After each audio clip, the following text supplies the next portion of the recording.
Another week and another data breach. You probably saw the headlines and you did a deep sigh, then scrolled past and moved on with your day. And honestly, I don't blame you, because the truth is that we've all become numb to data breaches. We've developed what security researchers are now calling breach fatigue.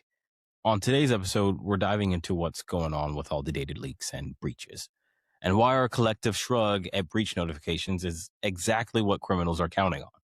More importantly, we'll cover what data leaks you should at least be annoyed about, and which leaks you should be on high alert, ringing the alarms about.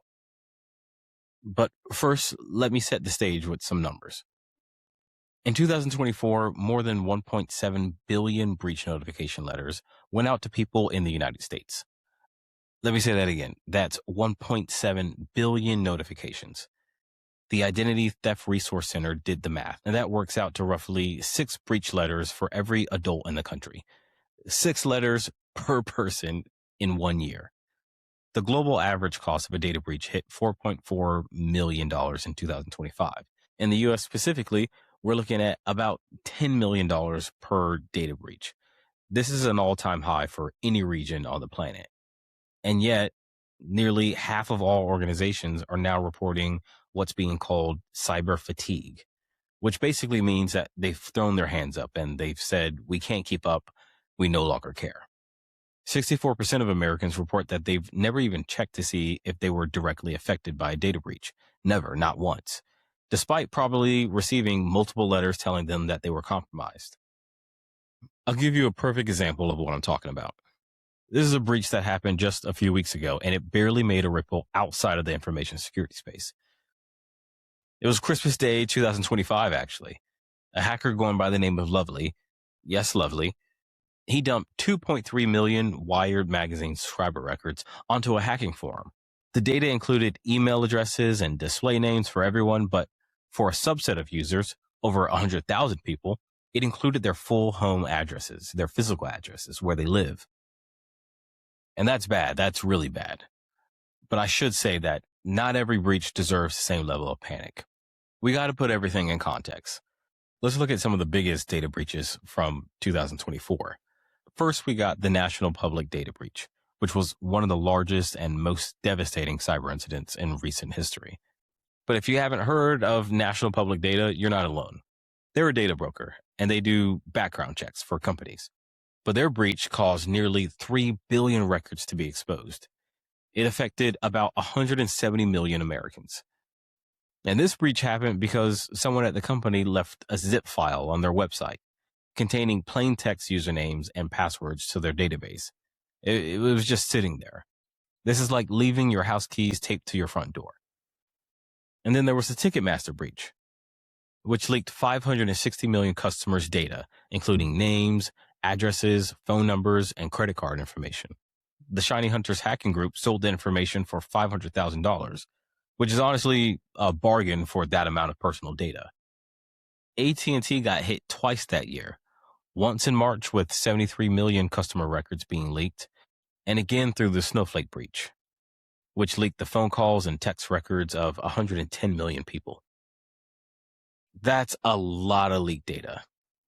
But again, I want to be practical, because I don't want you walking away from this episode thinking either I should panic about everything or nothing matters and my data is already out there. Because the truth is somewhere in the middle, and it depends entirely on the context. Think of data breaches on a spectrum. On one end, you've got low sensitivity leaks, and on the other, high sensitivity exposures that require immediate action. So let me walk you through how I think about this.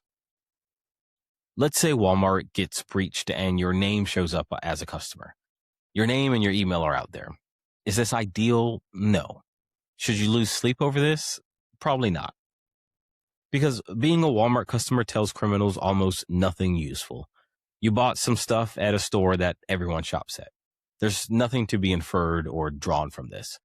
Your name and your email are probably already floating around on a dozen other breaches anyway. So in that case, I'd say maybe watch for phishing emails pretending to be from Walmart, but that's about it. Now, let's say a breach includes your name, email, phone number, home address, and purchase history, like the Ticketmaster breach. This is more serious because now they can build a profile. They know what concerts you went to. They can craft a phishing email that references a specific show that you attended. They can say, hey, there was a problem with your refund to the Taylor Swift concert. That's way more convincing than a generic Dear Customer scam. So in that case, I'd be extra skeptical about any communication referencing your purchases. Enable MFA everywhere and consider a credit freeze. But let's say a breach exposes your membership in something sensitive, like a political organization or a religious group, a healthcare provider, a dating site, or a mental health app. See, this just isn't spam anymore. This is about your reputation, your relationship, and potentially your safety. Imagine your name leaks in connection with a controversial political group. Suddenly, you might be facing doxing, harassment, or professional consequences. Imagine a healthcare breach that reveals a diagnosis. That could affect your insurance, your employment, your personal relationships. In this case, I'd monitor your name for being connected to leaked data.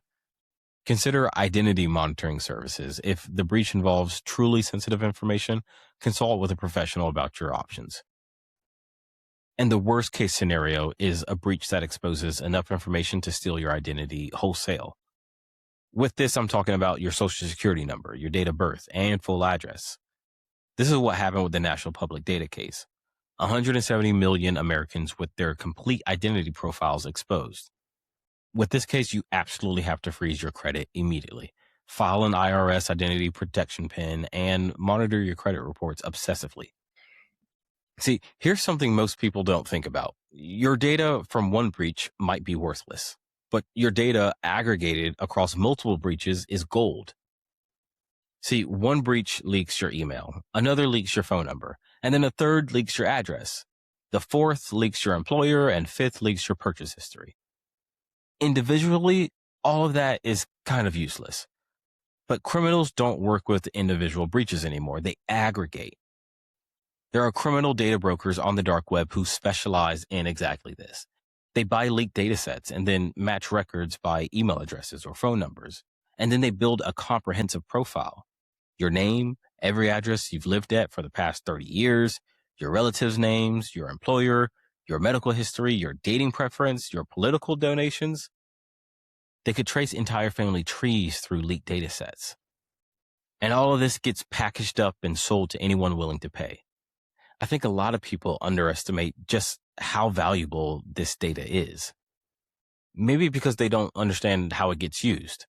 The number one use case for this is for highly targeted phishing attacks. And here's how it works. Say I'm a criminal and I bought access to the Wired subscriber database. I know that John Smith at 123 Main Street subscribes to Wired magazine and that he's been a subscriber since 2018. I can send John an email that says, "Dear John, we noticed an issue with your Wired subscription at 123 Main Street. To continue receiving your magazine, please update your payment information." See, that's not a generic spam email anymore. That's a personalized attack that references real information. AI is making all of this worse, or should I say better, for the criminal. More efficient, actually. Criminals are now using AI to personalize attacks at scale. They can take a database of millions of people and generate 1 million unique personalized phishing emails that reference each person's specific data points. That used to require slow, tedious, grueling, long hours of human effort. Now it's automated. Deepfake technology is creating voice clones that can impersonate family members or executives. There was a case where criminals used an AI-generated voice of a bank director to trick a bank manager into transferring $35 million. And AI is getting better at writing. The old telltale signs of phishing was bad grammar and weird phrasing. All of those signs are disappearing because AI-generated phishing emails are grammatically perfect. 1 in 6 attacks now involve AI-driven techniques. And that number is only going up. Okay, I've spent most of this episode explaining why the situation is bad. So let me spend the rest of it telling you what you can actually do about it. The first thing you could do is just accept reality. Your data is out there, probably multiple times over. So my best advice is to behave like you're already breached. The single most impactful action you can take is freezing your credit with all three bureaus, Equifax, Experian, and TransUnion. A credit freeze prevents anyone from opening new accounts in your name, even if they have your social security number. And yes, it's a slight inconvenience when you actually need to apply for credit, but that minor hassle is nothing compared to the months it would take to recover from full-blown identity theft. From there, it's all about building habits that limit the blast radius when breaches happen. Get a password manager and use randomly generated passwords for every account. I know you've heard this before, and I know you're probably still reusing passwords. But when one service gets breached, that password shouldn't unlock everything else you own. You should absolutely enable multi-factor authentication on every account that offers it. I would prioritize your email, banking, and social media. You should also know what's already out there. Go to haveibeenpawned.com. Punch in your email address and see what breaches you're already associated with. You can set up notifications so you hear about future ones. Here's the thing about breach fatigue. The criminals are counting on it. They know that 1.7 billion notifications in a year creates a lot of noise. They know that you're overwhelmed, and they know that you probably aren't paying attention to what's out there. And that's exactly when they'll strike. But that doesn't mean that you're helpless. It means that you have to be strategic. But not every breach requires panic. Some absolutely do. But I hope with this episode, you learn to tell the difference. If you got something out of this episode, please do me a favor. Take 30 seconds and leave a review wherever you're listening. People get got because they don't know, and they don't know because they don't follow Don't Get Got. So share this episode with a friend or family member. And thanks for listening. I'll see you on the next one. Don't Get Got.